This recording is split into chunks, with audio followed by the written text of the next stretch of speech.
Chainsaw Man Chapter 224 is out, let's talk about it. So we immediately start where we left off, and Yoru is turning the American flag on the moon into a spear, and turning the American claimed area of the moon into a homing system, which sends the flag spear straight down from the moon, comet-style, towards Earth, which pierces at top speeds into the building where Denji was, but Denji manages to slightly dodge it. However, as the homing device part of the moon kicks in, it starts immediately flying towards Denji again, spearing the Lion Devil's head on Chainsaw's armor. Yoru is blaming Denji for Lion Devil getting stabbed with a spear, and Denji reasonably asks, how's that my fault?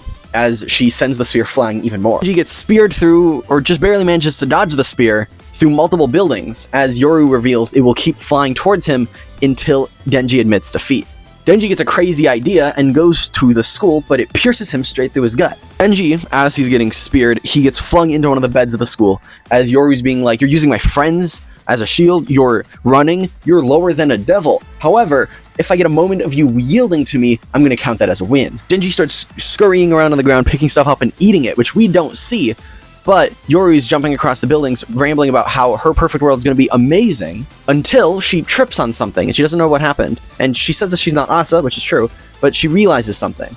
Chainsaw Man, or I guess Denji Man, Pochita Man, whatever you want to call him, just erased legs. We know it's an erasure because Chainsaw also doesn't have legs now, and Chainsaw reveals that he doesn't remember her name, but Death, she gave him so much, like she gave him devil pawns, similar to the little ones that Death had with Fami and Fake Saw.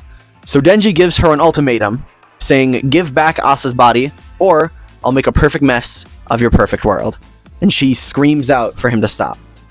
And that's where the chapter ends. All in all, this chapter is actually kind of crazy. I thought for a second she was going to break open the moon and there was going to be a devil inside, like with Lady Liberty, but I'm glad, first of all, I'm glad that that didn't happen. But second of all, legs got erased. Add that to the list of, I've lost track at this point. There's so many that have been erased. Unfortunately, there is a break next week, which means I won't see you guys till January. So, Merry Christmas and Happy New Year.